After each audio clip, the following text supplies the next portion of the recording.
Decision making मैंने बोला था लास्ट क्लास में प्रोसेस है, process of selecting an alternate from different available alternatives to solve a problem.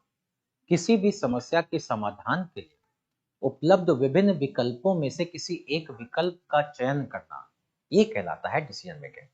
ठीक, अब जो डिसीजन मेकिंग की प्रक्रिया से अंतिम रिजल्ट क्या होता है, एक डिसीजन होता है ना, और डिसीजन अपने आप में एक अल्टरनेट है, लेकिन इसको चुनने का, डिसीजन को लेने का सबका तरीका अलग अलग होता है।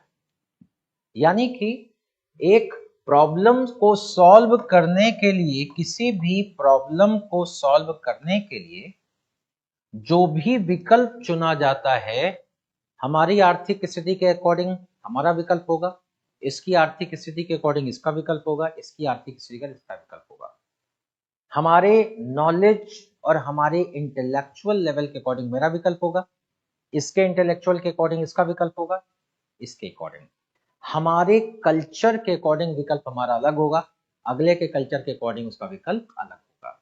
इसी प्रकार से लोगों की मानसिक स्थिति, साइकोलॉजिकल कंडीशन, अगर मैं बहुत खुश हूं तो वही प्रॉब्लम के समाधान के लिए विकल्प मेरा कुछ और होगा, और मैं बहुत दुखी हूं तो उसी समस्या के समाधान के लिए अपनाया गया विकल्प कुछ और।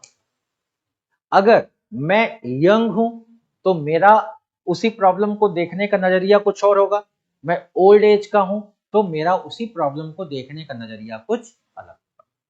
अगर मैं परिपक्व हूं तो मैं उस समस्या को किसी अन्य ढंग से देखूंगा, और अपरिपक्व यानी इमोशनल हूं तो उसी समस्या को किसी अन्य ढंग से देखूंगा।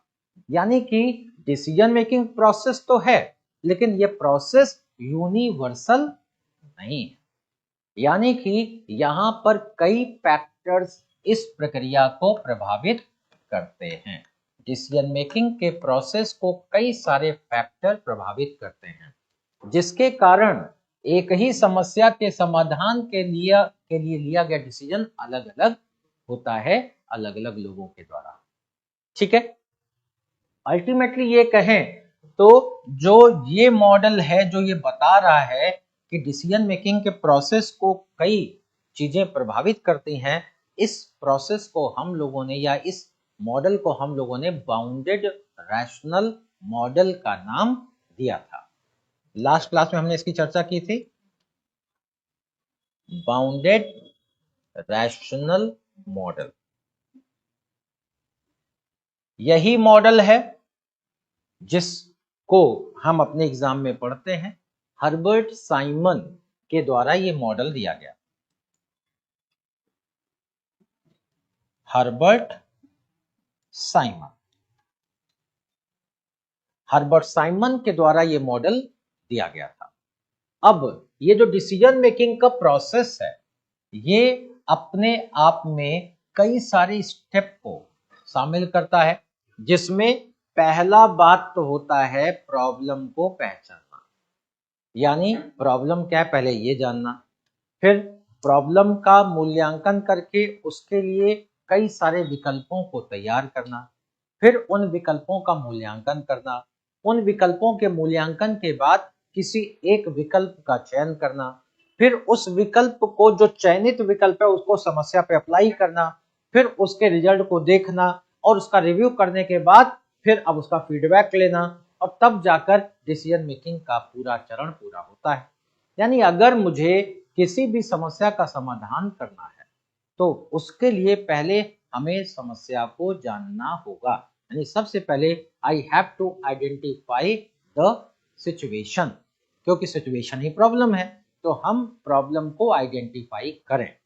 फिर हम उस प्रॉब्लम को समझने के लिए पहले उसके प्रोस एंड कॉन्स को जाने, उसके पीछे के कारण को जाने, और उसके लिए विकल्पों को इमर्ज करें या विकल्पों को डेवलप करें, इवॉल्व करें। जितनी जानकारी मेरी होगी उसके अकॉर्डिंग हम क्या करेंगे, विकल्पों को इवॉल्व करेंगे, विकल्पों को सर्च करेंगे, फिर उन विकल्पों का भी मूल्यांकन करेंगे, इवैल्यूएशन करेंगे, उसके पॉजिटिव नेगेटिव डायमेंशन सबको देखेंगे, फिर उनमें से किसी एक विकल्प का चयन करेंगे। लेकिन अभी डिसीजन मेकिंग का प्रोसेस पूरा नहीं हुआ, ये चयनित किए गए विकल्प को हम क्या करेंगे, अप्लाई करेंगे, समस्या के समाधान के संदर्भ में उसके इम्पैक्ट को इवेलुएट करेंगे और इवेलुएट उसको अप्लाई करने के बाद फिर जो रिजल्ट आया उसको रिव्यू करेंगे और रिव्यू करने के बाद फीडबैक देंगे। अगर समस्या का समाधान हुआ then decision making process successful, और अगर नहीं हुआ तो दोबारा फिर से ही प्रोसेस कंटिन्यू हो जाएगा। तो इस प्रकार decision making process is relatively a continuous process. ये एक निरंतर प्रक्रिया है, क्योंकि एक निर्णय जो हम लेते हैं वो किसी दूसरी सिचुएशन के लिए एक समस्या बन सकता है। ठीक है, यानी अगर मैंने निर्णय लिया, मैं अकेला हूं, मैंने निर्णय लिया कि मैं एक पार्टनर रख लूं। भाई रूम में आप अकेले हैं, आपको अकेले मन नहीं लगता, जिसके कारण बड़ा डिप्रेशन फ्रस्ट्रेशन होता है, तो आपने एक पार्टनर रख लिया कि चलिए रूम पार्टनर रहेगा तो बातचीत कर लेंगे, खाना वाना बनाना है साथ में हम लोग बना लेंगे, थोड़ा सा मन चेंज हो जाएगा, पढ़ने का मौका मिल जाएगा। लेकिन हो सकता है वो पार्टनर आपके लिए किसी दूसरी सिचुएशन में एक समस्या बन जाए। ठीक है, क्योंकि अब उसके साथ सामंजस्य बिठाना, वो उसके साथ, आपको मालूम है आप अकेले हैं, मान लीजिए किसी रूम में आप ही को खाना बनाना है, आप ही को बर्तन साफ करना है, सुबह उठे अपना कर लिया। जहां पे 4 पार्टनर है, मान लीजिए 4 लड़कियां किसी पार्टनर उसमें रह रही, उस घर में सफाई हो जाए ये भी बहुत बड़ी बात है। क्यों? क्योंकि सब एक दूसरे का मुंह देखेंगे। अब कौन बढ़िया वाला काम लेता है और कौन बर्तन साफ करने का काम किसको देता है, ये हायरार्की सिस्टम चल जाता है। जो सबसे कम मेच्योर या सबसे कम जिसका वो रहता है, यानी कि जो एक दबी हुई सी लड़की है उसको बर्तन साफ करने और झाड़ू लगाने का काम दे दिया जाता है। जो उससे थोड़ी दबी है उसको बर्तन साफ करने का। जो सबसे ताकतवर होता है या जो अपने आप को बहुत बड़ा लीडर समझता है वो कहता है कि तुम आटा लगा देना, कहना मैं खाना बना दूंगा। यानी कि now the division of work भी अपने आप में एक प्रॉब्लम बन जाती है। और ऐसे में अगर एक सो रही है को नहीं उसने सफाई करी तो दूसरी भी सोने का नाटक करेगा, मैं क्यों साफ करूं जब उसे नहीं करना है। उठे महारानी बर्तन साफ करेंगे तब मैं कुछ करूं, नहीं तो अपने आप क्या था, अपने आप उठे बर्तन साफ किया फिर खाना बना दिया। लेकिन खाना नहीं बनेगा 11 बजे तक जब तक अब दूसरी बर्तन उठ के साफ नहीं कर देगा। यानी कि सिचुएशन में प्रॉब्लम्स दूसरी भी खड़ी हो सकती है। तो इसलिए हर्बर्ट साइमन कहते हैं कि डिसीजंस की सिचुएशंस जो है और डिसीजन के प्रति नजरिया जो है, यानी कि जो आपका निर्णय है वो नजरिया उस निर्णय के लिए भी एक प्रॉब्लम बन सकता है। यानी कि प्रॉब्लम कैन बी एनीथिंग। और ये कहते हैं कि पूरा का पूरा डिसीजन मेकिंग के प्रोसेस में 3 चीजें इन्वॉल्व हैं। नंबर 1, पहली जो स्टेप है वो है इंटेलेक्चुअल। इसे इन्होंने इंटेलेक्चुअल एक्टिविटी कहा। हर्बर्ट साइमन ने क्या बोला इसको, इंटेलेक्चुअल एक्टिविटी। दूसरा डिजाइन स्टेप या डिजाइन एक्टिविटी, और तीसरा है चॉइस।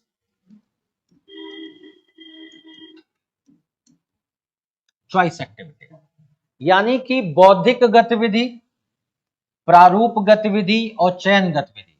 डिसीजन मेकिंग के प्रोसेस में 3 एक्टिविटीज शामिल हैं।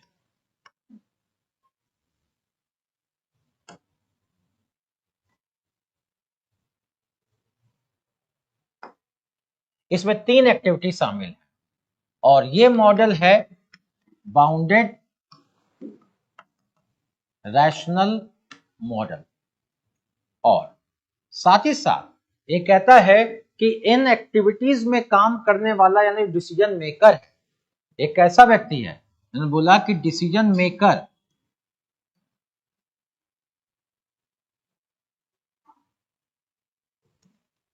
मेकर ये एक एडमिनिस्ट्रेटिव मैन होता है। एडमिनिस्ट्रेटिव मैन जो कि अपने नजरिए में सोशल है, और इसके द्वारा जो निर्णय लिए जाते हैं एडमिनिस्ट्रेटिव मैन के द्वारा, ये निर्णय सैटिस्फाइसिंग होते हैं। ये कभी भी बेस्ट डिसीजन नहीं ले पाता। कैसे डिसीजन लेता है, सैटिस्फाइसिंग डिसीजन लेता है। बेस्ट डिसीजन लेने की क्षमता इसके पास नहीं है। ये हमेशा संतुष्टिकारक निर्णय लेता है। क्यों लेता है? क्योंकि जो एडमिनिस्ट्रेटिव मैन है इसकी रैशनैलिटी बहुत सारे फैक्टर से प्रभावित होती है। Economic limitations, intellectual limitation, psychological limitations, social limitations,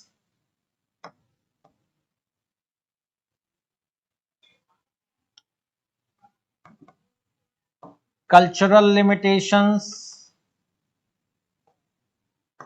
temporal limitations. उनका इन सब लिमिटेशंस के कारण ये जो व्यक्ति है, जो एडमिनिस्ट्रेटिव मैन है, due to limitations have only bounded rationality,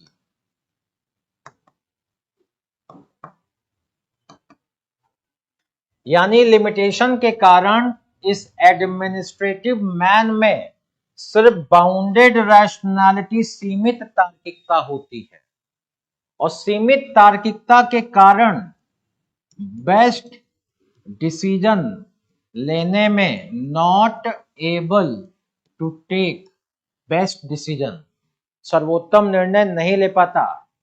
due to, किसके कारण?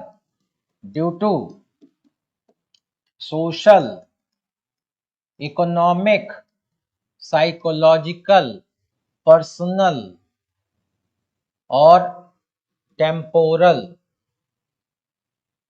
Limitation.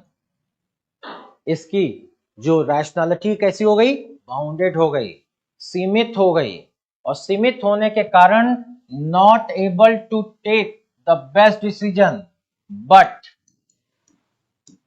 Take the satisfying decisions only, takes the satisfying decisions only। और साइमन कहते हैं ये रियलिटी है, ये सच्चाई है, और इसलिए ये सोच लेना कि भाई देखो डिसीजन ऐसे लिए जाने चाहिए, ये काफी नहीं है। ये कहना कि अच्छे डिसीजन वो होते हैं जिन पर किसी प्रकार से पर्सनल या अपने ईगो या अपने परसेप्शन का कोई प्रभाव ना पड़े, का ये तो प्रेस्क्रिप्शन है। लेकिन क्या वास्तव में ऐसा हो सकता है? क्या किसी के अपने पर्सनल बिलीफ का असर उसके निर्णय पे नहीं पड़ेगा? क्या किसी के अपने पास्ट एक्सपीरियंसेस का असर क्या उसके निर्णय पे नहीं पड़ेगा? का अगर आप कहते हो नहीं पड़ेगा तो आप खाली आंख बंद करके अंधेरा मान रहे हो कि रात हो गई। आंख बंद कर लेने से रात नहीं होती है। रियलिटी ये है कि व्यक्ति एक इमोशनल प्राणी है। ये रियलिटी है कि कोई भी अपने संस्कारों के बाहर जाकर व्यवहार नहीं कर सकता। ये रियलिटी है कि व्यक्ति के मनोवैज्ञानिक जो प्रभाव हैं वो उसके हर व्यवहार को प्रभावित करते हैं। ये सच्चाई है कि सामाजिक और सांस्कृतिक पहलू का असर व्यक्ति के व्यक्तित्व और उसके निर्णय पे पड़ता है। ये सच्चाई है, और इसको नकारना वही है, बस यही कि आंख बंद करके रात मान लिया जाए। तो ये सच्चाई है, इसे एक्सेप्ट करिए कि वो बेस्ट डिसीजन नहीं ले सकता। और अगर आप कुछ भी ऐसा कर सकते हैं जो इन लिमिटेशंस को खत्म कर सके, अगर आप कुछ भी ऐसा कर सकते हैं जो इन सीमाओं को समाप्त कर सके, तभी ये सैटिस्फाइंग डिसीजन बेस्ट डिसीजन की तरफ मूव कर पाएगा। अगर आप ऐसा कर सकते हैं तो आप ऐसा कर तो नहीं सकते, क्योंकि व्यक्ति एक इंसान है, तो खत्म तो नहीं कर सकते ये सारी चीजें। हाँ, कम कर सकते हैं। आप टेक्नोलॉजी का इस्तेमाल कर सकते हैं, आप इंफॉर्मेशन कम्युनिकेशन सिस्टम का इस्तेमाल कर सकते हैं, आप MIS मैनेजमेंट इंफॉर्मेशन सिस्टम का इस्तेमाल कर सकते हैं, प्रबंधन में सूचना प्रौद्योगिकी का प्रयोग कर सकते हैं और व्यक्ति के पर्सनल बायसेस से डिसीजन को बाहर कर सकते हैं। जैसे अगर मुझे डिसीजन लेना है डे टू डे के उसके ऊपर कंप्यूटर के माध्यम से फीडबैक देना है, तो अब कंप्यूटर में हमें डेटा फीड करना पड़ेगा, कंप्यूटर रिजल्ट खुद बनाएगा। अब यहां पर व्यक्तिगत तौर पर हमें उससे प्रॉब्लम है या व्यक्तिगत तौर पर हम उसको पसंद करते हैं, इसका इंपैक्ट उसके रिजल्ट पे नहीं पड़ेगा ना।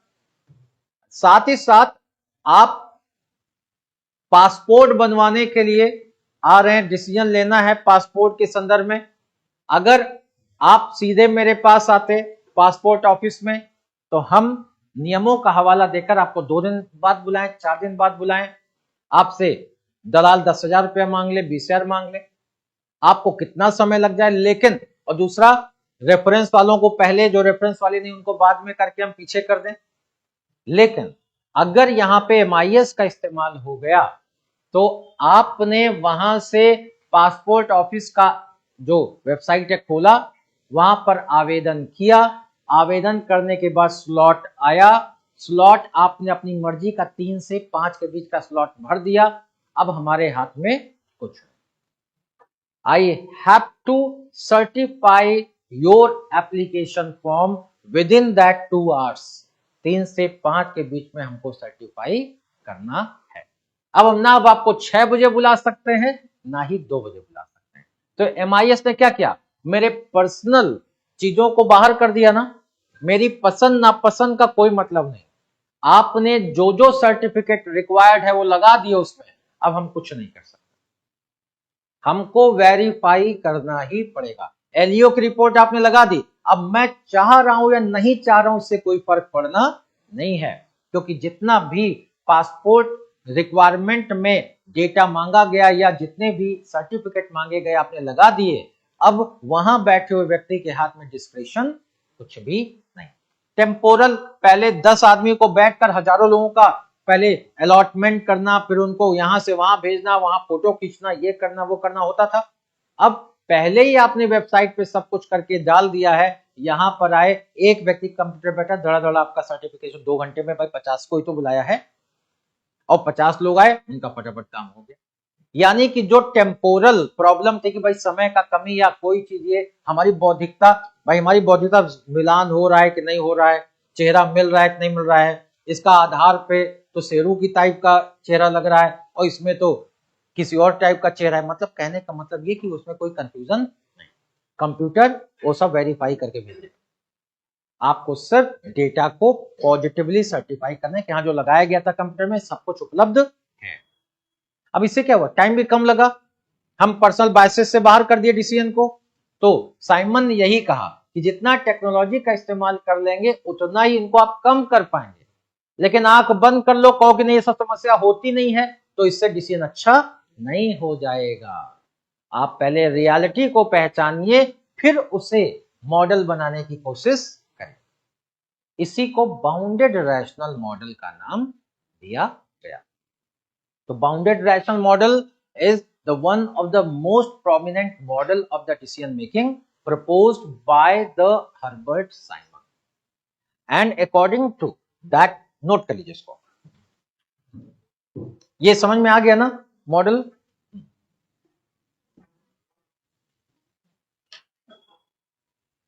हेडिंग डालिएगा bounded rational model of decision making. इसमें this model was proposed by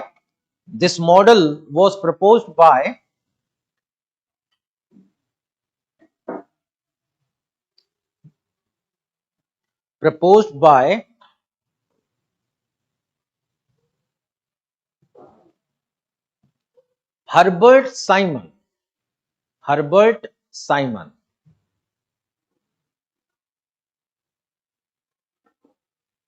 according to which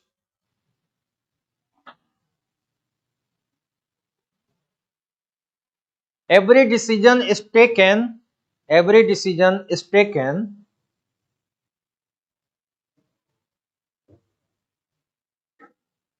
in the condition of probability, in the condition of probability.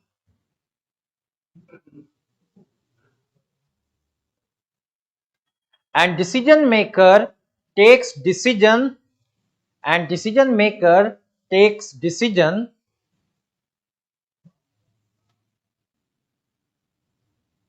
like intellectual, cultural, economic,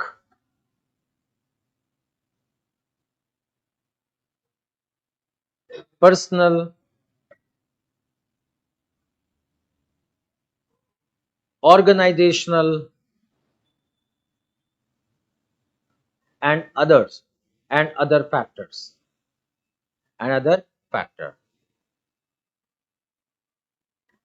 paragraph change करके, on the basis of his bounded rationality,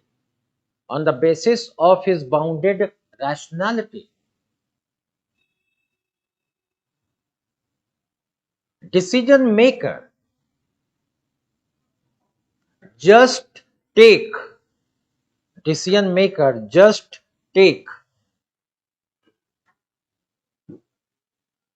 a satisfying decision. Just take a satisfying decision.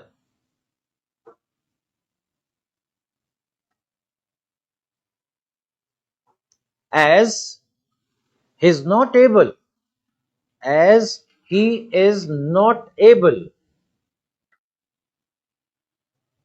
or capable to take the best decision.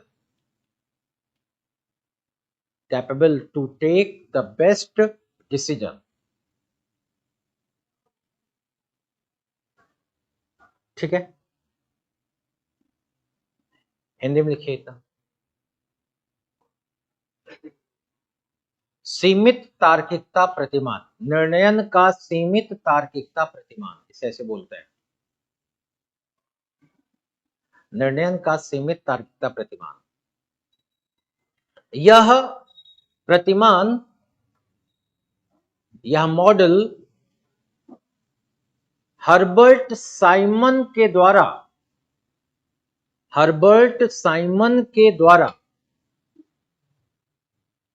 प्रस्तुत किया गया था। यह प्रतिमान Herbert Simon के द्वारा प्रस्तुत किया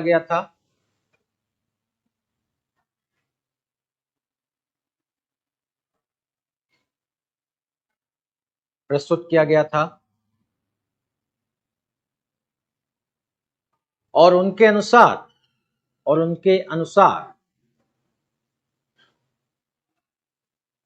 कोई भी निर्णय संभावित परिस्थितियों में लिया जाता है।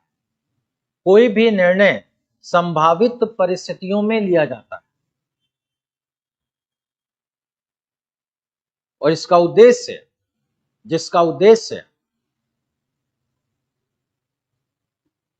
अनिश्चितता की स्थिति से निश्चितता की स्थिति को प्राप्त करना है। जिसका उद्देश्य अनिश्चितता की स्थिति से निकलकर निश्चितता को प्राप्त करना है।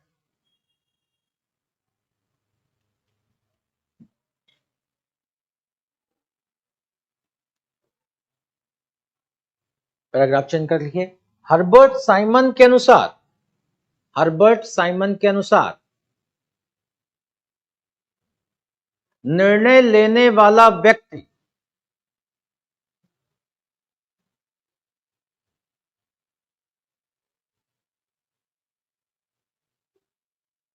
एक पूर्ण तार्किक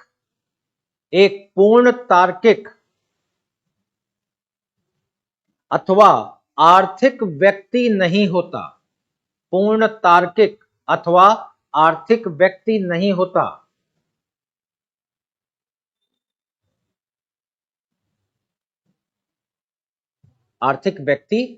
होता। और न ही वह सर्वोत्तम निर्णय लेने में सक्षम होता है, ना ही वह सर्वोत्तम निर्णय लेने में सक्षम होता है।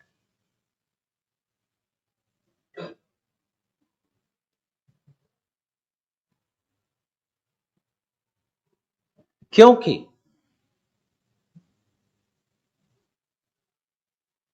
उसकी तार्किकता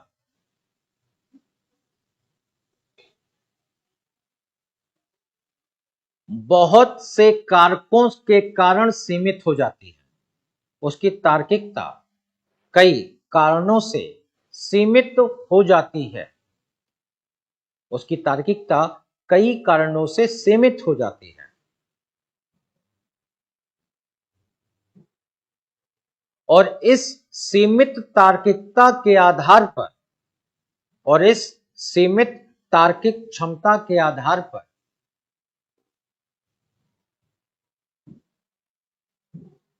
वह सिर्फ संतुष्टिदायक निर्णय ही ले पाता है। सीमित तार्किकता के आधार पर वह सिर्फ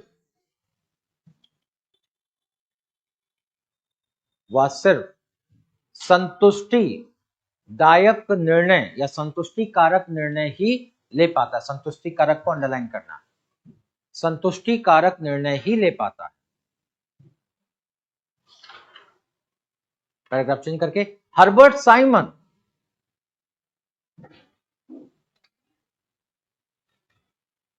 के अनुसार, हर्बर्ट साइमन के अनुसार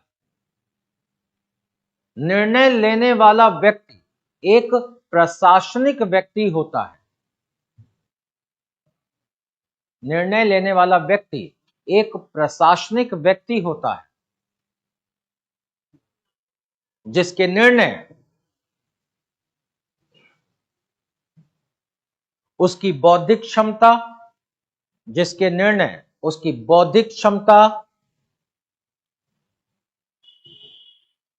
मनोवैज्ञानिक स्थिति,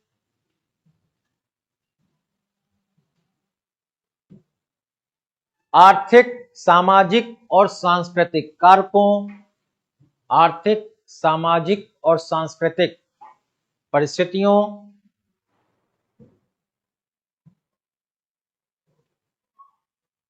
तथा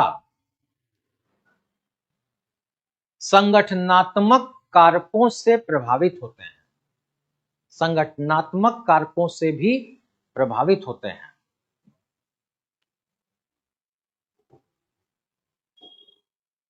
जिसके परिणाम स्वरूप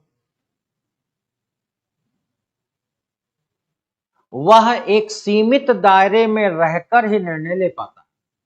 वह एक सीमित दायरे में रहकर ही निर्णय ले पाता है।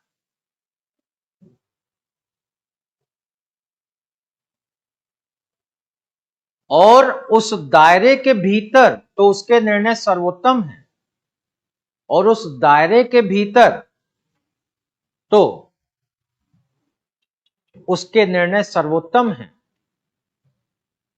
परंतु सार्वभौमिक स्थिति में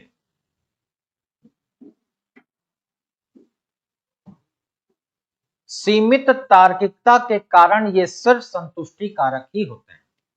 सीमित तार्किकता के कारण ये सिर्फ संतुष्टि कारक ही होते हैं।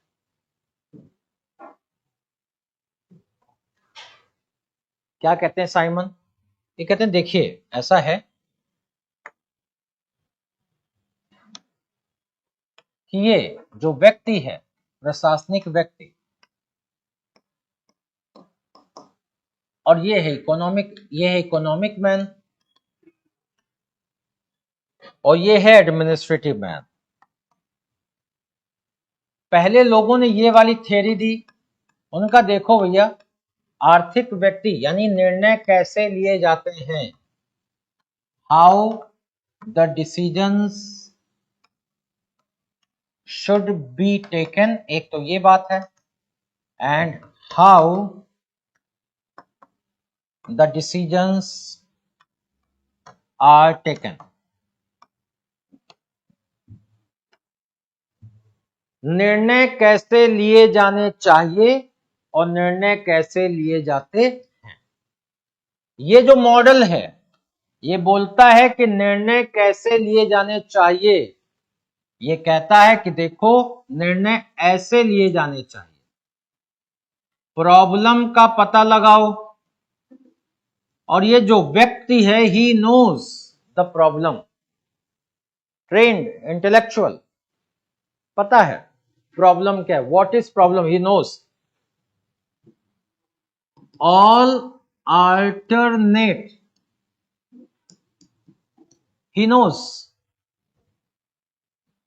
और इनमें से have ability to choose the best. ये वाला मॉडल कहलाता है इकोनॉमिक मैन मॉडल। इसे क्लासिकल मॉडल भी कहते हैं। क्या बोलते हैं इसको? क्लासिकल मॉडल, शास्त्रीय प्रतिमान बोलते हैं, जो कहता है कि ये जो डिसीजन लेने वाला व्यक्ति या व्यक्तिनी है, ये जो डिसीजन लेने वाला व्यक्ति या व्यक्तिनी है, ये हाईली इंटेलेक्चुअल है, हाईली रैशनल है, ये जानता है कि क्या सही है और क्या गलत, और ये इतना रैशनल है कि ये अपनी प्रॉब्लम को बहुत आसानी से आइडेंटिफाई कर सकता है, और इस प्रॉब्लम के संदर्भ में जितने भी विकल्प हैं इसके समाधान के, उसे सब पता है। He know everything. He knows everything. Why? Because he is trained, he is highly competent और highly efficient. उसे सब पता है, और उनमें से वो अपनी क्षमता उसके पास है कि वो सर्वोत्तम का चयन कर ले। इसी को क्रिटिसाइज किया हर्बर्ट साइमन। उनका ये तो बहुत अच्छी बात बता दी आपने, वो सब जानता है, वो सर्वज्ञ है और तीनों लोकों का स्वामी है। आदर्श में अच्छा लगता है, ये सब जानता है, सारी समस्याएं पता है, ये सारे विकल्प जानता है, ये अपने आप में बेस्ट लेने की एबिलिटी भी रखता है, अच्छी बात है। लेकिन या तो फिर वो ईश्वर है या तो फिर कंप्यूटर, यानी उसके अंदर फिर इसका मतलब सोशल कल्चरल पुट नहीं। अगर कोई इंसान ले रहा है तो ये इम्पॉसिबल, क्योंकि किसी भी लेवल का इंसान या इंसानी होगी, क्या करेगी ये या क्या करेगा? अगर ये कुछ नहीं तो अनुभव तो अलग अलग होगा ना व्यक्ति का, कुछ नहीं तो उसकी रेयरिंग प्रैक्टिसेस तो अलग अलग होंगी, कुछ नहीं तो सोचने की क्षमता तो सबकी अलग अलग होगी। ऐसे में ये अपनी उस क्षमता से प्रभावित ना हो तो इम्पॉसिबल है। ये व्यक्ति, किसी के लिए चाइल्ड लेबर एक प्रॉब्लम है, किसी के लिए चाइल्ड लेबर एक अवसर है कि नहीं? ये जो चाय की दुकानों पे यहां वहां क्यों? क्योंकि 50 रुपए शाम को दे दिए काम हो गया, और किसी बड़े को रखेंगे तो 10,000 रुपए महीना मांगेगा, यानी पर डे 300-400 रुपए मांगेगा, और बच्चा रख लेंगे तो दौड़ के तेज काम भी करेगा और 40-50 रुपए में काम भी हो जाएगा शाम तक। तो उनके लिए तो अवसर है ना, बाल मजदूरी या चाइल्ड लेबर। इसी प्रकार अगर हमारे लिए कोई चीज अवसर है तो किसी के लिए वो समस्या है। तो ये ऐसी स्थिति में ये जो व्यक्ति है, इसके अकॉर्डिंग कोई सिचुएशन प्रॉब्लम है या अवसर है, ये तो उसके अपने चॉइस और अपनी देखने के नजरिए पर निर्भर करेगा ना। आपका जो प्रॉब्लम जानता है, मेरे यहां पर मान लीजिए कोई आज नहीं आया या कोई भी टीचर मान लीजिए नहीं आया, तो प्रॉब्लम भी हो सकता है या अवसर भी हो सकता है। अगर मुझे सब कुछ पढ़ाना आता है तो मेरे लिए it is not a problem, वो नहीं आया, I can take the class. अगर मुझे कुछ नहीं आता तो इट इज अ प्रॉब्लम, क्योंकि अब कौन क्लास लेगा। दूसरी बात, अगर कोई ऐसा व्यक्ति जो कि ऑर्गेनाइजेशन के भीतर अपरिहार्य है, अपरिहार्य मतलब जो मान लीजिए सब चलाता है, सब काम करता है, टीचर ना आए लेकिन ये ना आए नहीं चलेगा, इसको तो आना पड़ेगा। हम ना आए लेकिन प्यून ना आए नहीं चलेगा, साफ सफाई कौन करेगा? तो ऐसे में कूड़ा मेरे लिए प्रॉब्लम हो सकती है क्योंकि मुझे साफ सफाई पसंद है, लेकिन जो लोग कूड़े में उठते बैठते हैं उनके लिए कूड़ा एक माहौल है सोचने का। कमरे में कई ऐसे दोस्त भी हमारे थे, ऐसा नहीं कि सब ऐसे होते, सब कुछ दोस्त ऐसे थे, वो ऐसे रहते थे कमरे में, ऐसे हाथ उठा के उठा लें, इधर बर्तन उठा लें, इधर किताब उठा लें, ये इतना बड़ा कमरा रखते थे, खाली इतना बड़ा, इतने बड़े कमरे में यार चेंज कर लो, दम घुट जाएगा इसमें। तो कहते मैं लेटूं तो मेरे हाथ से इधर सब कुछ आ जाए, इतना बड़ा कमरा चाहिए। नाउ इट वाज उनके लिए वहीं पे माहौल पढ़ने का बनता था। इधर घुमाए तो चावल रखा हो, इधर घुमाए तो गेहूं रखा हो, पीछे घुमाए तो गैस रखा हो, तो उनका वहां पढ़ने का मूड बनता था। Now I am complete man, उनको ये फील होता था। और मेरे साथ अगर कहीं पे कुछ अनटाइडी पड़ा हुआ तो मेरा दिमाग लेवल में नहीं आएगा जब तक वो चीज प्रॉपरली अरेंज ना हो जाए। तो मेरे लिए अनटाइडीनेस एक प्रॉब्लम हो सकती है। कुछ लोगों के लिए वो कहेंगे भाई ये देखना है सामान कहां पड़ा कि काम करना, अपना काम करिए, उससे क्या मतलब है, जो जो पड़ा है पड़ा रहने दो। यानी उनके लिए ये प्रॉब्लम नहीं है। तो इसका मतलब ये जो डिसीजन मेकर है किसी ना किसी कैटेगरी का तो होगा ना। तो जब अलग अलग कंडीशन में इंटेलेक्चुअल में भी प्रॉब्लम अलग अलग होती है, ये कैसे जान सकता है प्रॉब्लम कौन सी है? और उसके लिए जो प्रॉब्लम है हो सकता है मेरे लिए प्रॉब्लम हो ही ना, उसका सोल्यूशन हमको देने जा रहा है और मेरे लिए प्रॉब्लम ही नहीं है वो। तो ऐसी स्थिति में ये कहना कि उसको प्रॉब्लम पता है, क्योंकि प्रॉब्लम तो कंडीशन में होगा ना। कूड़ा है वो अगर एक प्रॉब्लम है तो प्रॉब्लम किसके लिए? तुम्हारे लिए प्रॉब्लम है, लेकिन अगर वहां पे जो परिस्थिति उसके लिए प्रॉब्लम नहीं है तब तो अब जो आप करोगे वो उसके लिए प्रॉब्लम बन जाएगी। इसका मतलब स्पष्ट है कि ये जो बता रहे हैं ये बहुत ज्यादा आइडियल है, बहुत ज्यादा आदर्शात्मक है। क्योंकि ऐसा बात सही कि प्रॉब्लम इसको पता है, लेकिन पता होती होती नहीं है। जो प्रॉब्लम पता होता है वही सबसे बड़ा प्रॉब्लम, क्योंकि इसका ईगो हर कोई भी अपनी प्रॉब्लम या खुद को प्रॉब्लम नहीं मानता। यानी कि अगर ये कहा जाए कि मैं ही प्रॉब्लम हूं सिस्टम की, तो क्या कोई मानेगा? नहीं मानेगा।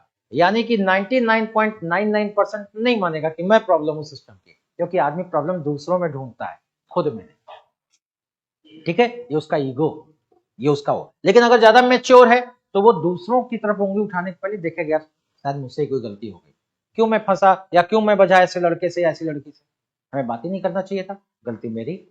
वो खुद को दोष देंगे। जितने मैच्योर होंगे आप जो खुद ही को दोष देंगे, वो कहेंगे यार फालतू मैंने किया, मुझे मेरी गलती, उसकी गलती नहीं, मेरी गलती, मुझे आर्गुमेंट ही नहीं करना चाहिए था। उसका कोई इंटेलेक्चुअल लेवल ये थोड़ा था कि मैं उससे आर्गुमेंट करूं। जो ये कहना शुरू कर दे समझ लो मैच्योर आदमी। लेकिन जो कहे या कोई भी वो करे कि सारी गलती उसकी और सब कुछ उसने किया और मैं था जो मैंने उसको छोड़ दिया और कोई तो पटक के मारता, अगर वो ऐसा कह रहा था, जितना ज्यादा वो एग्रेसिव हो रहा समझो उतना ज्यादा मैच्योर व्यक्ति वो है। तो अल्टीमेटली ये व्यक्ति उसी कंडीशन से आ रहा है। ये एक सोशल मैन, ये एक एडमिनिस्ट्रेटिव मैन। तो इसके द्वारा अब ये बताइए डिसीजन कैसे लिए जाते हैं? तो साइमन ने कहा डिसीजन हमेशा बाउंडेड रैशनैलिटी के साथ लिए जाते हैं। ये सच्चाई है कि ये व्यक्ति बहुत सारी चीजों से प्रभावित होता है, इसलिए प्रॉब्लम को ये आइडेंटिफाई करे उसके लिए भी बहुत कड़ी मशक्कत की जरूरत होती है। उसके लिए पूरा का पूरा इसे फोकस करना होगा प्रॉब्लम्स को आइडेंटिफाई करने के लिए। और प्रॉब्लम भी आइडेंटिफाई करते समय बहुत सारे कारण सामने आएंगे कि सही प्रॉब्लम वो आइडेंटिफाई ना कर पाए। तो ऐसा कुछ करो किस किस लिमिटेशन को कम करके कम से कम सही प्रॉब्लम आइडेंटिफाई करने में इसको मदद मिल सके। ठीक है, ऐसा मैनेजरियल, ऐसा मैनेजमेंट का कुछ ऐसा एक इवॉल्व करो, ऐसा सिस्टम जिसमें प्रॉब्लम को आइडेंटिफाई करने में इसके पर्सनल बैरियर कहीं से बाधा ना डाले। और जब ये प्रॉब्लम पता चल जाए तो अब विकल्प अपनाने में भी क्या होगा, ये उनको विकल्प मानेगा ही नहीं जिनको नापसंद करता है। अगर मान लीजिए आपको शादी करनी है, तो अगर आपको जीन्स टॉप वाले लोग पसंद नहीं हैं तो फिर आप उस पर विचार ही नहीं करेंगे, और अगर वही पसंद है तो सिंपल देखने वालों पर आप विचार नहीं करेंगे। जबकि वो सिंपल दिखने वाले लोग अच्छे ना हो, क्या ये सही है? तो सही नहीं है, लेकिन आपकी प्रायोरिटीज के अकॉर्डिंग विकल्प सामने आएंगे ना। जिसको आप पसंद नहीं करते विकल्प के रूप में कंसिडर ही नहीं करेंगे, जबकि हो सकता है वही सर्वोत्तम विकल्प हो, लेकिन आप उसको नहीं चूज करेंगे उसमें। क्यों? क्योंकि मैच्योरिटी के अकॉर्डिंग अभी वो आपके हिसाब से वो दिख नहीं रहा या दिख नहीं रही। तो इसका मतलब जो अल्टरनेट है वो सब किसी को पता नहीं, ना ही उसके पास इतना समय, ना ही इतना सारा उसका कल्चरल डायमेंशन, और जाति व्यवस्था, धर्म वगैरह के कारण विकल्प वैसे ही लिमिटेड हो गए। अगर जाति की व्यवस्था ना होती, धर्म ना होता, तो हो सकता है बहुत सारे विकल्प आपको मिल जाते, लेकिन आपको इसी जाति में देखना है, इसी धर्म में देखना है, इसी इनकम ग्रुप में देखना है, इसी गोत्र में देखना है, तो सीमित होते चले जाएंगे। नहीं चले, कल्चर के कारण ये जो आपके विकल्प हैं सीमित होते जाएंगे ना, और सीमित जितना होते जाएंगे, अब आप उनमें से जो विकल्प चुनेंगे, कौन कह रहा है? साइमन कह रहा है, इनमें से जो आप विकल्प चुनेंगे, भाई कई सारे विकल्प हो गए, लेकिन जो आपको कंफर्टेबल लगेगा वही तो आप चुनेंगे। यानी हर कोई व्यक्ति अपनी कंफर्ट, आर्थिक स्थिति के अकॉर्डिंग विकल्प को चुनता है, अपने जो उसकी नीड को कहीं से सेटिस्फाई कर सके, उससे डिस्टर्ब भी ना करे साइकोलॉजिकल, उन्हीं को चुनता है। तो इसलिए जब यह कोई विकल्प चुनता भी है तो बेस्ट नहीं होता, उसके अपनी सीमा के अंदर तो बेस्ट हो सकता है, लेकिन नॉर्मली वो यूनिवर्सली बेस्ट नहीं है। उन्होंने कहा कि भाई देखो, डिसीजन ऐसे लिए जाते हैं, लेकिन कितने स्टेप में लिए जाते हैं? तो उनका 3 स्टेप में लिए जाते हैं। तो अगली हेडिंग डालिए, steps of decision making by Herbert Simon. Steps of decision making.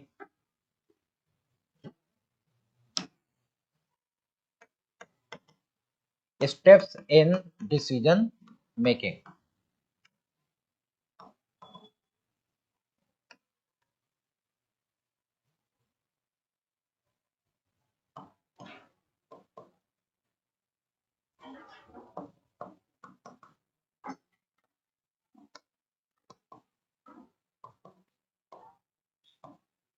Bounded rational model के अकॉर्डिंग 3 स्टेप।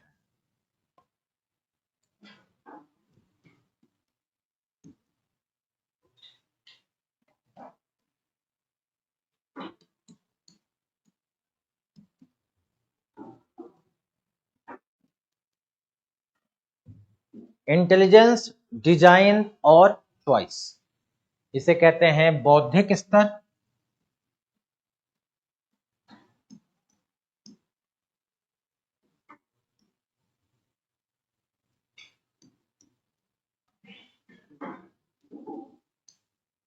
प्रारूप स्तर,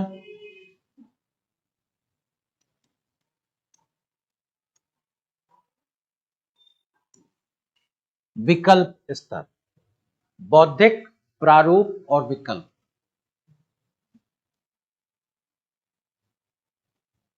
3 स्तर होते हैं।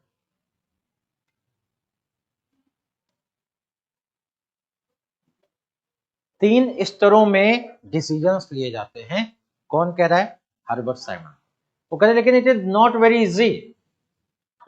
जो ये वाला स्टेप है, ये सिलेक्शन या आइडेंटिफिकेशन ऑफ प्रॉब्लम का है। सबसे पहला स्टेप कौन सा है? प्रॉब्लम्स को आइडेंटिफाई करना। दूसरा स्टेप है इस प्रॉब्लम के लिए विकल्पों को डिजाइन करना,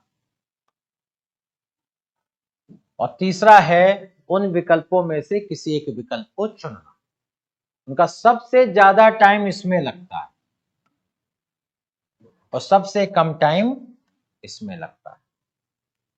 यानी कि सबसे ज्यादा टाइम समस्या का पता लगाने में लगता है उनका। देखिए, समस्या का पता लगाना में सबसे ज्यादा टाइम लगना चाहिए, लेकिन लोगों की फितरत क्या है? वो सबसे कम टाइम इस पर देते हैं।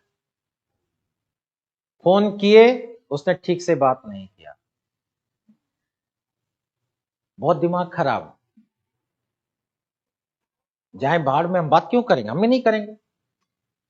प्रॉब्लम उसने ठीक से बात नहीं किया, क्या ये था?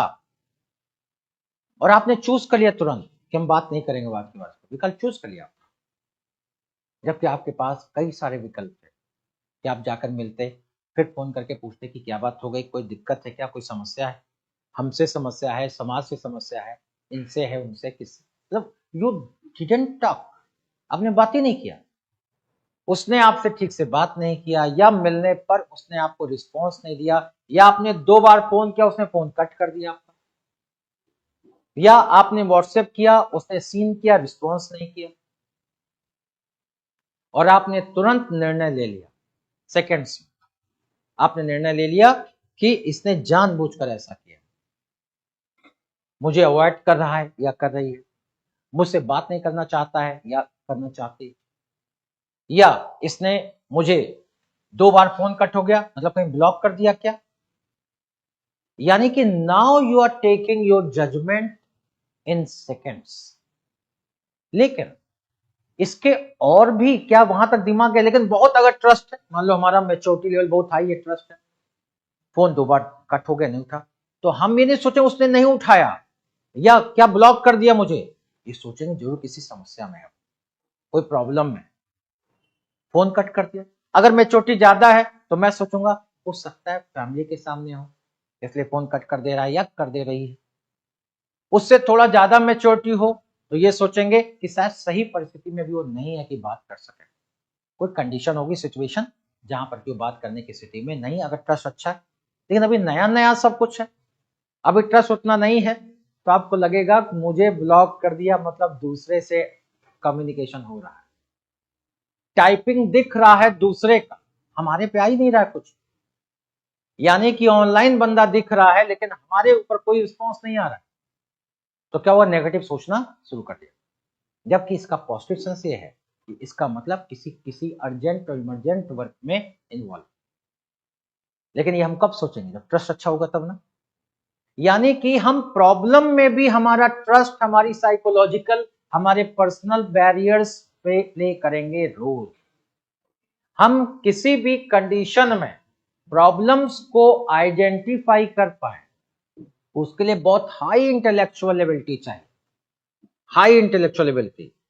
आप निकले, आपने नमस्ते किया, मैं कुछ काम कर रहा हूं, मैंने जवाब नहीं दिया, आपने ये सोचा सर ने इग्नोर किया, अगले दिन आप फिर आए, आपने नमस्ते किया, मैं जवाब नहीं दे पाया, आपको लगा कि अब हम नमस्ते ही नहीं करें। जबकि कोई मूर्ख ही होगा कि आप उसको विश करिए वो आपको जवाब ना दे, आप विश करिए अब वो आपको रिस्पेक्ट ना दे, आप उसको रिस्पेक्ट दीजिए वो आपका इंसल्ट करे, ऐसा तो कोई बड़ा मूर्ख ही होगा। लेकिन अगर जवाब नहीं दिया गया तो इसका मतलब ये साफ या तो सुना नहीं गया या तो सर बहुत किसी इंपॉर्टेंट चीज में बिजी है। तो अगर दूसरे दिन भी आपने किया और जवाब नहीं दिया गया तो ऐसे में आपके पास समस्या का पता लगाने का एक चांस है कि ये समस्या की बात नहीं करे, समस्या आपने मान लिया और तुरंत निर्णय ले लिया कि मेरे पास एक ही विकल्प है, हम बात नहीं करेंगे। लेकिन आपके पास कई विकल्प था, आप समस्या अगर सही से जान पाते कि बात क्यों नहीं कर रहे हैं, अगर आप इसको समस्या मानते बजाय इसके कि बात नहीं कर रहे हैं, अगर आप ये मानते कि बात क्यों नहीं कर रहे हैं तो आपके पास 3 से 4 विकल्प तुरंत मौजूद थे। पहला विकल्प कि हम सर से खुद पूछे कि सर आप मेरी बात का जवाब क्यों नहीं दे रहे। दूसरा कि हम सर को किसी भी और जो हमारा दोस्त है या उसके माध्यम से हम देखें कि उसकी बात का जवाब दे रहे हैं कि नहीं दे रहे हैं। अगर उसकी बात का जवाब दे रहे हैं तो मैं सर को मैसेज भी कर सकता हूं, सर मैंने आपको विश किया, क्या कुछ गलती हो गई। तीसरा विकल्प हमारे पास है कि ठीक है अब सर नहीं हमारी बात का जवाब देते तो हम किसी मैम के माध्यम से, किसी माध्यम से पूछेंगे कि क्या मैंने कोई गलती की है। अगर मेच्योर होंगे तो ये सोचेंगे और सोचेंगे पहला वाला तो कि हम खुद ही बात करते हैं। लेकिन क्या हुआ, डिसीजन मेकर क्या होता है, एक इमोशनल व्यक्ति होता है, डर भी सकता है कि हम जाए कैसे पूछें। अगर ये डर लग रहा है तो आपके पास दूसरा विकल्प है कि मैम के थ्रू पूछे। लेकिन अगर आप सही प्रॉब्लम आइडेंटिफाई कर पाएंगे तभी तो चारों विकल्प आएंगे। अगर आपने नहीं बात कर रहे हैं, इसी को प्रॉब्लम मान लिया तो आपके पास इसमें से कोई भी विकल्प नहीं होगा। यानी अगर आपने गलत प्रॉब्लम आइडेंटिफाई कर लिया तो सारे विकल्प गलत होंगे और चूज किया गया विकल्प तो एकदम ही गलत होगा। जैसे मान लीजिए आपको खांसी आ रही है और हम आइडेंटिफाई कर लें टीबी, और टीबी का बेस्ट दवा वर्ल्ड का आपको दें, बेस्ट दवा, तो क्या होगा? खांसी सही हो जाएगी। थी नॉर्मल खांसी और आपको टीबी की दवाई पिला डाली महीने भर में, तो जो इम्यूनिटी वो भी खत्म हो जाएगी। यानी अगर प्रॉब्लम हमने गलत आइडेंटिफाई कर लिया और गलत प्रॉब्लम की सही दवा दे रहे हैं तो भी तो गलत है, क्योंकि प्रॉब्लम तो हमने गलत आइडेंटिफाई किया, चाहे जितनी बेहतरीन दवा दे दें उसकी। आप इसलिए ये कहते हैं कि इंटेलेक्चुअल लेवल पर टाइम दिया जाना, प्रॉब्लम किसी एक झटके से आप ना पहुंचिए, उस निष्कर्ष में मत पहुंचिए, आप कम्युनिकेट करिए। कोई मेरे पास, आपके पास कोई आता है, कई बार कई लोग आपको मिलेंगे जो बहुत इरिटेटिंग होंगे, आपको इरिटेट, गुस्सा आएगा, आप इरिटेट हो जाएंगे, लेकिन प्रॉब्लम उसका इरिटेटिंग होना है क्या? नहीं। प्रॉब्लम उसकी बात है क्या? नहीं। प्रॉब्लम है वो सिचुएशन, कि उस सिचुएशन में आप हैंडल कैसे करें, प्रॉब्लम ये है। क्योंकि अगर मान लीजिए कोई लो मेंटल लेवल का व्यक्ति आकर आपसे बात करता है, कोई लो, तो आप उसके लेवल पर चले जाएं, it is not a solution of the problem. क्योंकि जब लो मेंटल लेवल का है तो ना तो आपका रिस्पेक्ट जानेगा, ना आपसे बात करने का तरीका जानेगा, ना उससे कैसे आपको एड्रेस करना ये भी नहीं जानेगा। तो ऐसी स्थिति में प्रॉब्लम उसका गलत तरीके से आपको एड्रेस करना, आपसे इंटरेक्ट ना कर पाए, ये नहीं है। प्रॉब्लम है वो सिचुएशन, जिस सिचुएशन के कारण ये चीज वो आपको डिलीवर कर। यानी कि अगर आप चाहते हो आपके करीब ही ना आए, भाई ऐसे व्यक्ति को जो हर बात पे आपको गाली देता हो या किसी को गाली देता हो, यू कांट स्टॉप, क्योंकि उसको तो 4 गाली दे, आप 2 गाली दे दो, उसको कोई बेइज्जती होगी नहीं? होगी, क्योंकि उसका तो वही आदत है, रोज वही करना है उसको। तो आप क्या करें? आपके पास राइट डिसीजन क्या है? To avoid the situation, not the person. Person comment को बाहर निकालो, ये नहीं कर सकते, या मेरे घर से तुम आज के बाद मेरे घर मत आना, ये तुम नहीं कर सकते। सिचुएशन बदल सकते हो कि वो आपके घर दोबारा आए ही। याद रखिए, जो कंडीशंस हैं, जो परिस्थितियां हैं, वो बौद्धिक लेवल पे सॉल्व की जा सकती है। यानी यहीं पर तीनों लेवल इन्वॉल्व हो जाते हैं। यहां पर पहले प्रॉब्लम आइडेंटिफाई करने में तीनों आ गए। आपने सोचा बौद्धिक लेवल पे प्रॉब्लम, नहीं बोल रहे हैं ये है, क्यों नहीं बोल रहे हैं ये है, ये बिजी है ये प्रॉब्लम है, या मैं ठीक से नहीं बात कर पा रहा हूं क्या प्रॉब्लम है। आपने कई चीजें सोच डाली, उनमें फिर आपने सोचा फाइनली कि सर लग रहा है मेरी बात सुन नहीं पाए, या हो सकता है सर मेरी बात समझ नहीं पाए, या सर मुझसे नाराज है। अब कोई ना कोई एक विकल्प आप चुनोगे ना। जब नाराज है ये आपको प्रॉब्लम नजर आई, तो अब नाराजगी को दूर करने का विकल्प आप तैयार करेंगे। यानी हर एक स्तर पर तीनों लेवल इन्वॉल्व हो जाते हैं। इसी को कहा गया कि decision making is a complex process. निर्णयन एक कठिन और जटिल प्रक्रिया है। ठीक है, तो अकॉर्डिंग टू हर्बर्ट साइमन कितने स्टेप हैं डिसीजन मेकिंग में? 3। सबसे इंपॉर्टेंट स्टेप, सबसे ज्यादा महत्वपूर्ण स्टेप कौन सा है? इंटेलेक्चुअल। सबसे कम समय आदमी किस पर देता है? चॉइस पर। सबसे कम टाइम उसे देना चाहिए किस चीज पर? ये नहीं बताते हैं, ये बताते हैं आपको सबसे ज्यादा टाइम किस पे देना चाहिए।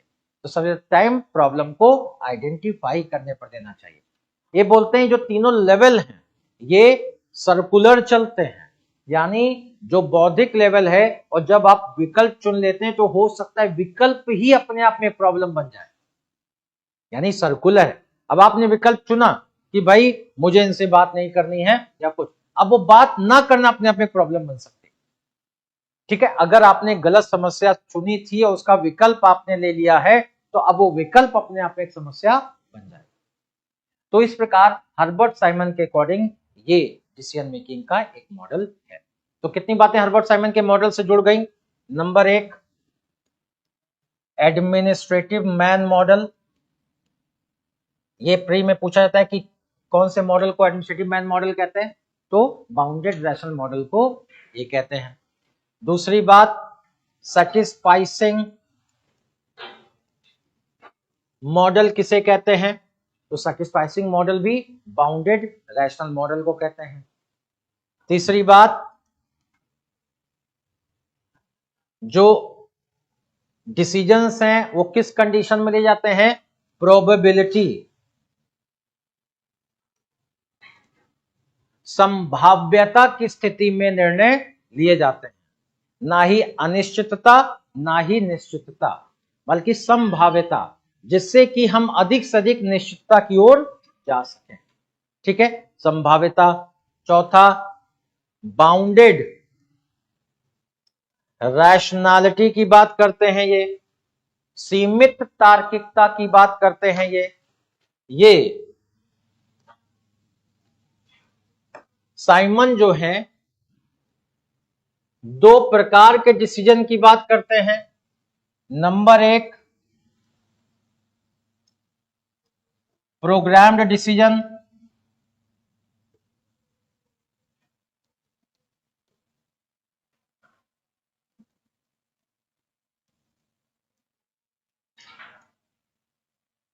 नंबर एक प्रोग्राम डिसीजन यानी योजनाबद्ध निर्णय।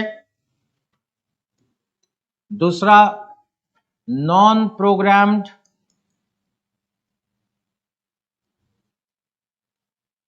डिसीजंस, इसे वैसे नियोजित और गैर नियोजित निर्णय,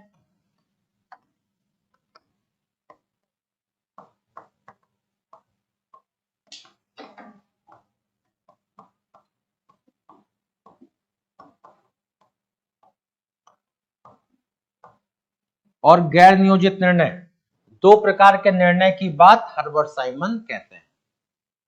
आता है प्री में, सीसैट में आता है। तो प्रोग्राम डिसीजन कौन होते हैं? जो रूटीन डिसीजन होते हैं। क्या होते हैं ये? रूटीन डिसीजन, रोज रोज लिए जाने वाले, जिनके लिए पास्ट एक्सपीरियंस भी है, पुराना मॉडल भी हमारे पास में है, ये। जबकि नॉन प्रोग्राम डिसीजन क्या होते हैं? न्यू डिसीजंस,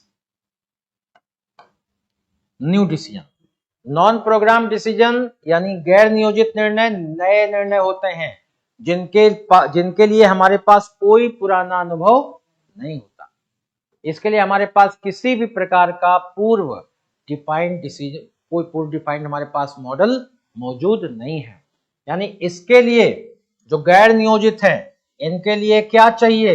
इनोवेशन चाहिए, स्किल चाहिए, फोर विजन चाहिए, रिस्क टेकिंग एबिलिटी चाहिए। रिस्क टेकिंग यानी नॉन प्रोग्राम डिसीजन के लिए रिस्क लेने वाला व्यक्ति चाहिए, जिसके पास फोर विजन हो, आगे देख सके, ऐसा स्किल होनी चाहिए, और इनोवेशन, नवाचार होना चाहिए, चीजों को नए नए तरीके से सोचने की कला होनी चाहिए। जबकि रूटीन डिसीजन में इसकी कोई जरूरत नहीं है। पर डे के हिसाब से कंप्यूटराइज हो गया, आके आपको अपना अटेंडेंस करना है तो आके आपने अंगूठा लगाया, अटेंडेंस आपका आ गया, उसके साथ आपको फीडबैक फॉर्म मिल गया कि 10:03 पर आप एंट्री किए। ठीक है, तो इस प्रकार से प्रोग्राम डिसीजंस अपने आप में रूटीन और रेगुलर डिसीजंस हैं। इनमें किसी प्रकार की लीडरशिप की जरूरत नहीं है, मैनेजर ले सकता है। लेकिन रूटीन डिसीजन के अलावा जो डिसीजंस होते हैं, इनके लिए लीडरशिप का होना जरूरी, नेतृत्व क्षमता का होना जरूरी। ये नए निर्णय है। अभी मान लिया ऑफिस को चलाना है, चलाना मैनेजमेंट का, लेकिन इसको और ऊंचाई पर ले जाना है, इसके लिए हमें नॉन प्रोग्राम डिसीजन लेने पड़ेंगे, रिस्क लेना पड़ेगा कि हम रेस को यहां से उठाकर और अगले पायदान पर लेकर जाए। जो है उतना चलाना है, फिर तो उसके लिए कुछ नया नया, रोज बच्चे आएंगे, अटेंडेंस लगाएंगे, सब, कोई नया डिसीजन नहीं लेना है। लेकिन अगर हमको कुछ नया करना है तो नया सोचना पड़ेगा कि हम नई चीज क्या चीज करें जिससे कि नेक्स्ट जनरेशन के लोग यहाँ पर एंट्री करें। इस तरीके से दो प्रकार के डिसीजंस होते हैं। इसके अलावा चेस्टर आई बर्नार्ड दो प्रकार के डिसीजन बताते हैं, स्ट्रैटेजिक एंड नॉन स्ट्रैटेजिक।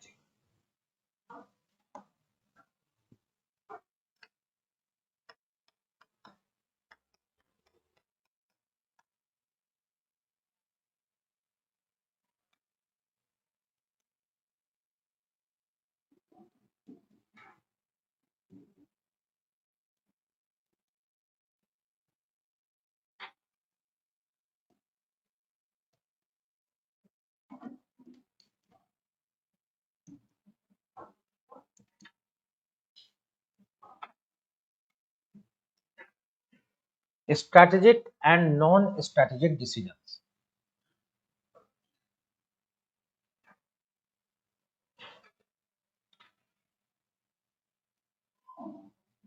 जो स्ट्रैटेजिक डिसीजन होते हैं इनको रणनीतिक निर्णय कहते हैं।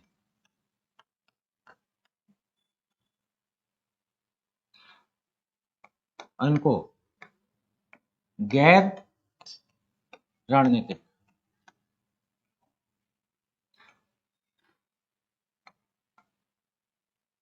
ऐसे निर्णय जो लक्ष्य को पाने या संगठन के लक्ष्य के लिए लिए जाएं वो है रणनीतिक।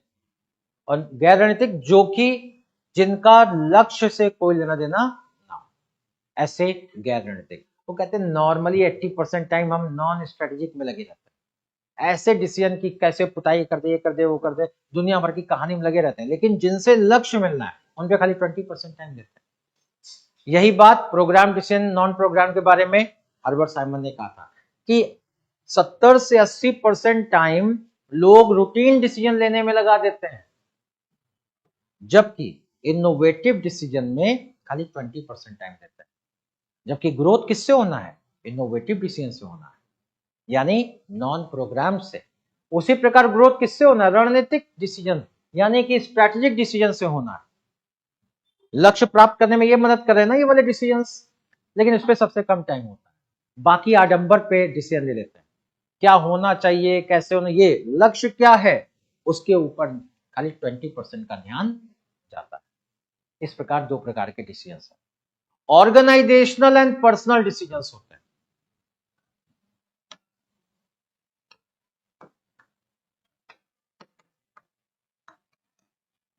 ऑर्गेनाइजेशनल डिसीजंस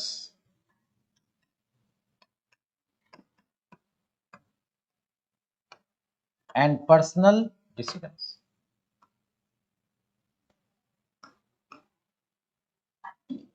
ऑर्गेनाइजेशनल डिसीजन कौन से होते हैं? जो ऑर्गेनाइजेशन के नियमों और थ्रू प्रॉपर चैनल जो डिसीजंस लिए जाते हैं, यानी ऑर्गेनाइजेशन के अलग अलग स्तर पर ऑर्गेनाइजेशन के नियमावली के अंतर्गत रहते हुए, उनके नियम कानूनों के दायरे में रहते हुए संगठन के लक्ष्यों को प्राप्त करने के लिए जो निर्णय लिए जाते हैं उसे क्या बोलते हैं? Organizational decisions. लेकिन जब संगठन में अपने पर्सनल सोशल ग्रुपिंग के लिए, इनफॉर्मल कनेक्टिविटी के लिए जो डिसीजन लिए जाते हैं उन्हें कहते हैं पर्सनल डिसीजन। ठीक है, तो ऑर्गेनाइजेशनल डिसीजंस और पर्सनल डिसीजन, यहां पर रहकर ये व्यक्ति संगठन के लक्ष्य के लिए कोई डिसीजन ले रहा है तो ऑर्गेनाइजेशनल है, हायरार्की में ले रहा है ऑर्गेनाइजेशनल है, लेकिन सोशल ग्रुप के रूप में अगर कोई डिसीजन ले रहा है तो ये पर्सनल डिसीजन माना जाता है। ठीक है, डिसीजन अथॉरिटेटिव भी हो सकता है, अथॉरिटेटिव और डेमोक्रेटिक भी हो सकता है।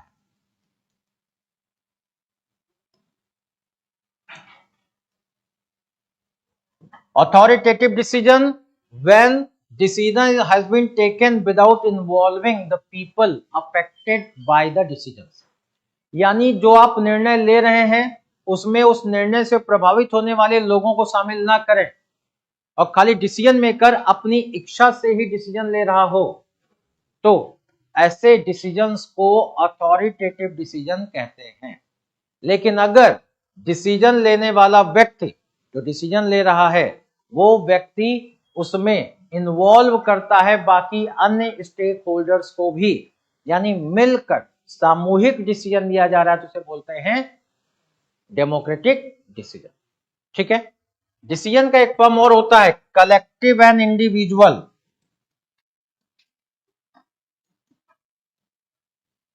कलेक्टिव डिसीजंस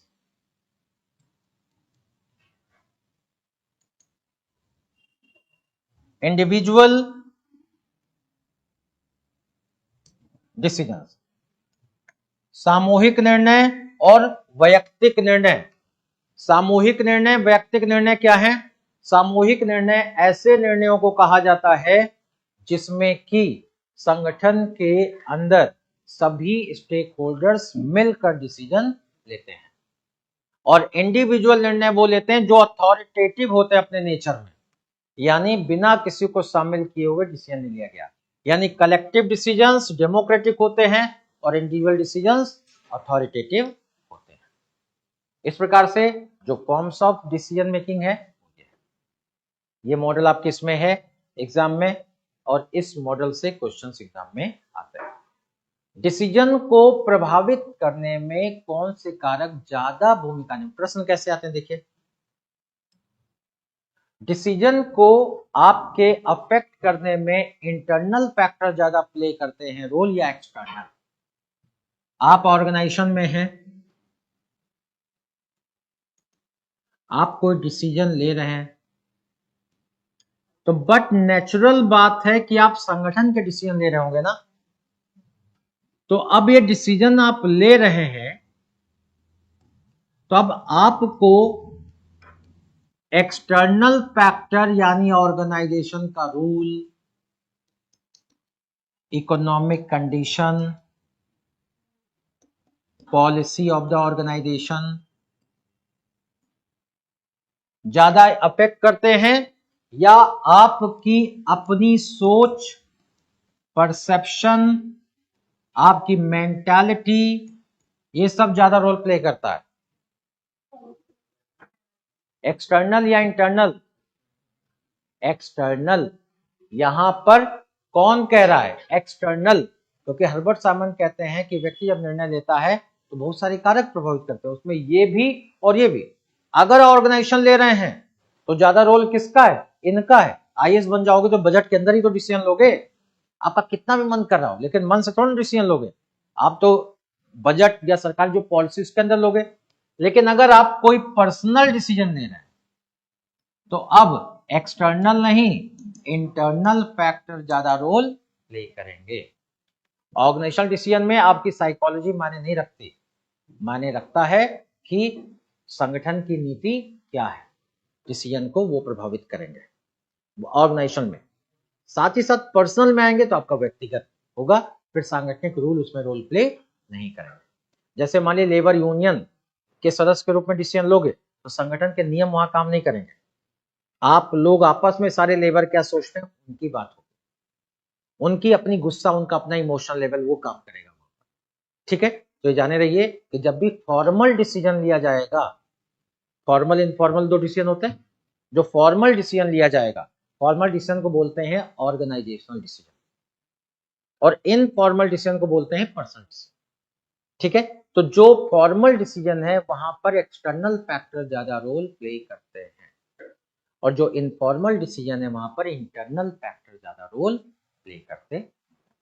ठीक है, this is all about the decision making, communication and decision making, ये दो टॉपिक आपके उसमें है। अब इसके बाद practical question case study type के आते हैं। इसमें कॉज एंड इफेक्ट है, decision making based on course of action है, और decision making on the basis of argument है। इसमें आपको एक केस स्टडी दी जाएगी, उसमें आपको अपना निर्णय